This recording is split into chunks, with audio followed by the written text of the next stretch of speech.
ever thought about going with the famous Aaron Rodgers to go smoke some ayahuasca? No, I have not. Oh man, so Mr. Aaron Rodgers is at it again. This dude decides to skip mandatory minicamp to go on an ayahuasca retreat. Now listen, I've seen both arguments on this topic.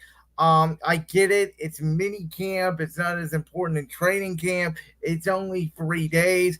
But to me, this was a terrible look for not only the New York Jets, but for Robert Saleh, the head coach, for Aaron Rodgers, the quarterback, for multiple reasons. Number one, you already have an issue in your locker room because Hassan Reddick still has not shown up for training camp. And there's conflicting stories out there whether or not he's actually talked to Robert Saleh after he got traded from the Philadelphia Eagles to the New York Jets, and essentially what would become a price up for Hassan Reddick swap in two different trade scenarios there. Um, but when it comes to this, as the quarterback of the New York Jets, and as a franchise who is dying to win the AFC East for the first time in forever, and as a franchise, excuse me, as my webcam almost fell off there, I had to adjust it. But as a franchise who, as I said, is dying to win the AFC East in forever, this is not a good look. And I am a firm believer in you have to build your team up in mini camp, in training camp. It carries over to the regular season. It carries over to the postseason. And the fact the Jets walked into day one of mandatory mini camp and Tyrod Taylor finds out that Aaron's not going to be there and it's an unexcused absence. I'm sorry. If I'm a player, I don't love it. Yeah, no, I don't love it either because Aaron Rodgers only played 3 snaps last Well, season. it was 4 snaps. So let's get the statistical number right. It was 4 snaps, and then obviously the ACL tear. Yes, okay, so 4 snaps. I always heard it was 3, but whatever. Um, that's what they were saying on like the talk. That's what the talking heads were saying on ESPN and NFL Network and whatnot. But whatever. So Aaron Rodgers didn't get to really build chemistry with Garrett Wilson and some of his other wide receivers. I know he had like training camp and the mini camp and all that last season, but still, like the only way you're really going to build chemistry with your wide receiving group is through actual game, uh, like receptions, if you will. Well, Like, through reps, and yes, those reps start in mandatory minicamp. yes, but again, I feel like you get those reps more in the game because you're going against an opposing team. Absolutely. But you know as well as I do, it starts here in June. Then you go to July. Then you get your joint practice in August. It all goes together. The most connected teams are teams that stay out of the news. Why was Kansas City so successful the last 2 seasons and why it looks like they may be having a hard time going for a freepeat this year because everybody on their team is turning into a Dallas Cowboy and getting arrested. Yeah. Um, why do you think the Browns had such a hard time when Deshaun Watson first got traded there? Um, Noise is never a good thing. exact, And so exactly. So again, we have time to adjust. Our full NFL predictions come on in September. You know I am high on the Jets more this year than I was a year ago. Part of it has to do with their additions, and part of it has to do with the subtractions of the other teams in their division. But this is not a good look at all. And by the way, it also makes Robert Saleh look like a tool. It really does. It makes it look like he's just kind of there, but he's not actually doing anything. And by the way, the Jets also tried to fire Nathaniel Hackett. That story leaked out of the media somewhere, and stories only leak out when somebody wants it to get out. So who from the Jets wanted that story to get out? Because I can guarantee you it's not Aaron Rodgers. Yeah, I mean, like you said, teams that stay out of the news tend to, you know, do well. Like, why do you think the Baltimore Ravens have been so successful, under John Harbaugh? Why? And by the way, what year were they not successful? The year that it was noisy about Lamar's contract extension, and then he got hurt at the end of the year. Exactly. Why have the Pittsburgh Steelers been so successful? Because for the most part, I know you had all the stuff with Antonio Brown and Le'Veon Bell, but for the most part, the Steelers have run a tight ship, and you haven't heard a lot of noise out And of those Pittsburgh. were the 2 years they did not make the playoffs. The year Le'Veon Bell sat the whole year, and the year AB went crazy at the end of the year. Exactly. So you're 100% right. It's the teams that don't have a lot of noise that end up making noise later in the season. Let's talk about a guy that just got paid. So Trevor Lawrence signed a huge contract extension with the Jags, which again is debatable if he deserved that money. According to the NFL salary cap, he does because he's getting paid what the market tells you. Every guy resets the market, and it doesn't matter whichever order. Okay, To think about this. He's tied with Joe Burrow for the highest paid quarterback in the league. It's not Patrick Mahomes. It's not Aaron Rodgers. It's not Matthew Stafford. It's Trevor Lawrence. It's Joe Burrow. And it's Jared Goff. What do those three quarterbacks have in common? they were What? on the, they were on the number one overall picks. I can tell you that. That's not what I was going for. Jared Goff, Trevor Lawrence, Joe Burrow. Yes. What do they have in common? What do they all have in common? Well, it can't be a Super Bowl wash because Lawrence hasn't got there. Nope. I'm trying to think. What team does Jared Goff play for? Okay, he plays for the Lions. What team does Trevor Lawrence play for? They're all cat teams or they're Yeah. all animal teams? What are you going for here? They're all cat teams. Okay. So, who's the only quarterback that is on a cat team that hasn't gotten a contract yet? A cat team that hasn't gotten a contract. Well, Or I got that hasn't gotten an extension yet. that hasn't gotten an extension yet. Okay, well, we'll be quick. He was also a number one pick because the Bears traded it to them. The Bears traded it. Okay, well, I mean, Bryce Young. Bryce Young, Carolina, yeah. Yeah. So, holy shit. Is Bryce Young about to get some massive contract extension? Well, think about it. potentially, if he does good this year, yeah. Because think about it. All of these quarterbacks of cat teams are getting these massive contract extensions. I just thought that would be fun. Does Lawrence probably have more to prove? Yes, but Trevor Lawrence has been good enough to the point where you're not moving off him and you have to pay him. Has he been as advertised coming out of Clemson? Probably not. But you have to pay Trevor Lawrence to me. You have no other option if you're Jacksonville. And I think that the Jaguars, is why I tied this in with the Cowboys here, because I think the Jags and the Cowboys are in the same situation. Because I think to this point, Trevor Lawrence is as equal, if not right there as a quarterback, as Dak Prescott. Very good. B to B plus quarterback. May win you a playoff game or two, but can he overcome? Can he deal with the lack of a running game, a lack of weapons, a lack of defense, and get you to the promised land? And to me, right now, for those two quarterbacks, the answer is no. And Dak wants to break the bank, and I don't know if the Cowboys are going to want to do it. The Cowboys are in a tough situation because Mike McCarthy is in the last year of his contract. Dak Prescott is in the last year of his contract. Micah Parsons is in the last year of his contract. CeeDee Lamb is in the last year of his contract. I think DeMarcus Lawrence is in the last year of his contract, if I'm not mistaken. So I think Jacksonville is in a little bit of a better position than Dallas. But did Trevor Lawrence deserve it?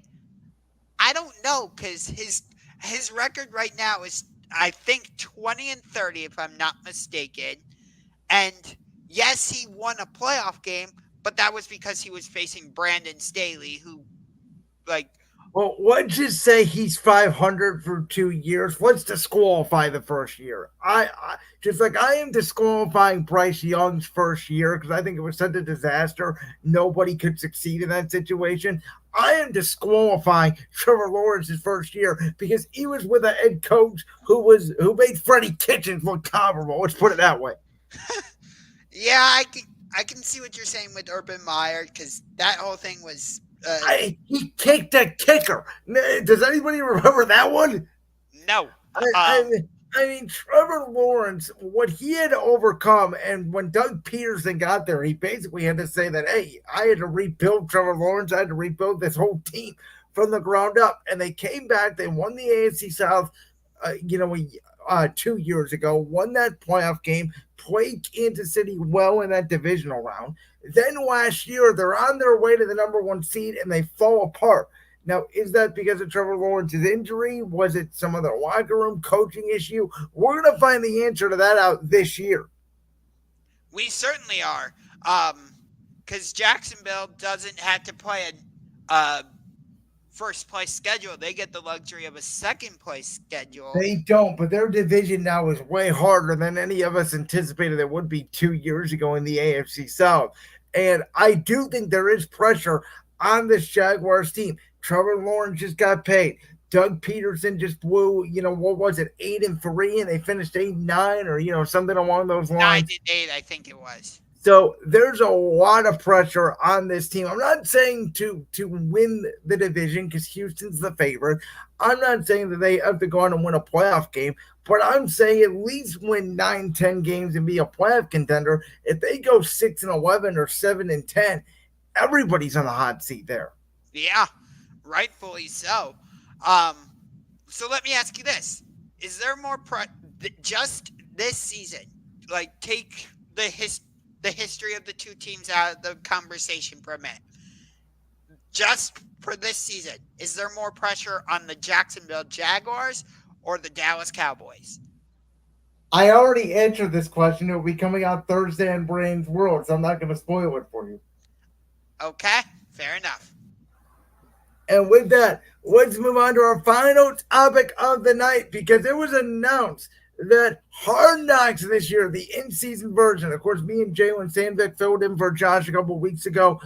We talked about the fact that the Chicago Bears are going to be on the preseason version of Hard Knocks. There's now a draft version that's coming out in July about the New York Giants. But this in-season version, which used to cover a whole team, midway for the season to the end of whenever their season would end.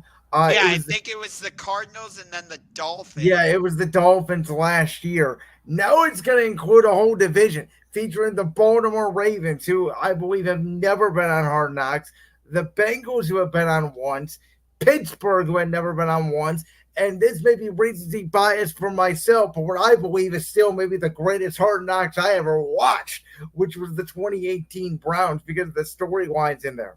Yeah, with Jarvis Landry was, I think it was Jarvis Landry who kept saying, bless him. Bless them. And then you had Carl Nassib talking about money and financials. You had Bob Wiley doing the setup with his belly jiggling as the offensive line coach. You had Greg Williams and Todd Haley screaming at each other. You had Hugh Jackson telling rookie Baker Mayfield that he had the audacity to tell Baker that he wanted the backup job.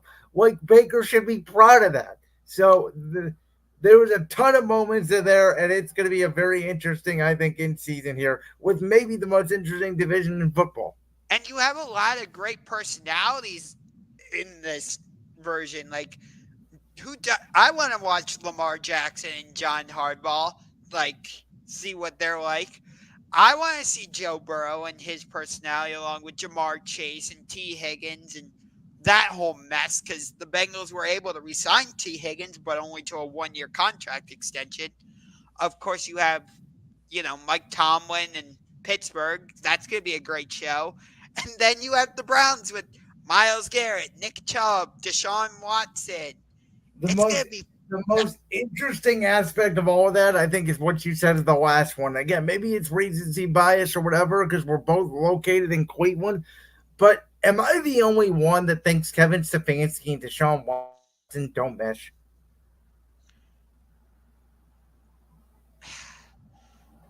I feel like for me personally, I haven't gotten a big enough sample size because Deshaun Watson hasn't been able to stay on the field.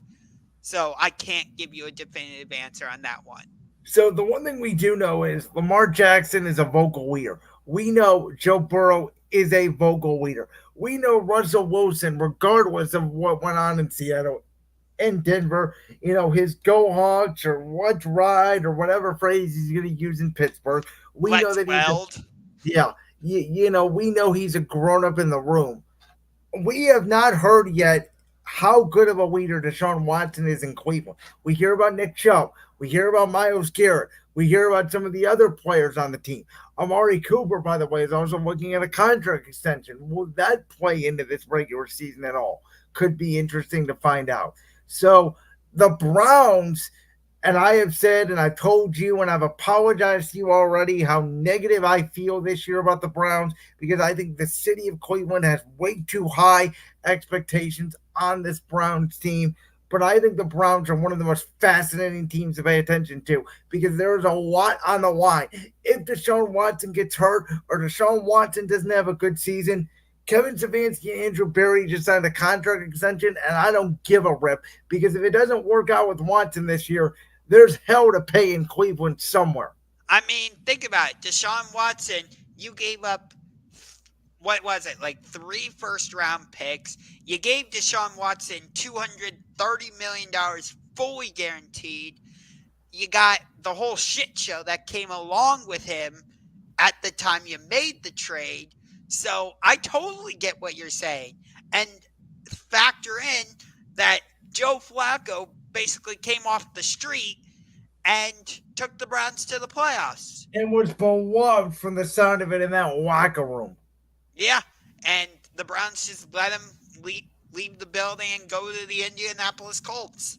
So, and again, Baltimore's going to be interesting this year because can they build off the AFC Championship loss? Are they going to be demoralized?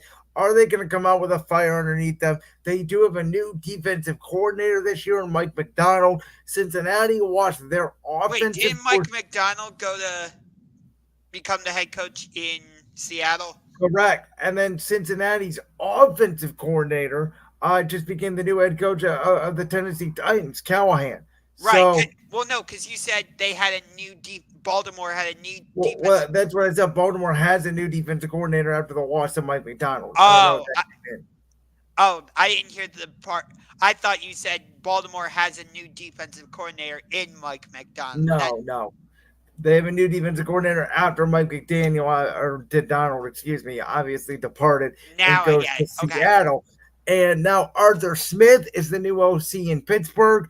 So, the Browns had a couple changes as well. New offensive line coach, Bill Callahan, goes with Brian at Tennessee. So how much will that affect the offensive line? That could be a major loss. We don't know yet. Yeah. I would say the AFC North has the most questions out of all the divisions in the AFC. Would you agree with me on that? In the AFC alone. AFC East has some questions. AFC East might have more. What is Drake May going to be like in New England? We don't know. He could not play. He could be awful. He could be day one great. We don't know what the hell Buffalo is going to look like with their loss on defense and with Stephon Diggs out of the picture. We don't know how Miami is going to look with a new defensive coordinator and some of these changes that they made. And then you have the New York Jets, who we just talked about. It's a freaking circus. Yeah. Yet they are third favorites of their division, and I've been saying all offseason they probably should be first favorite.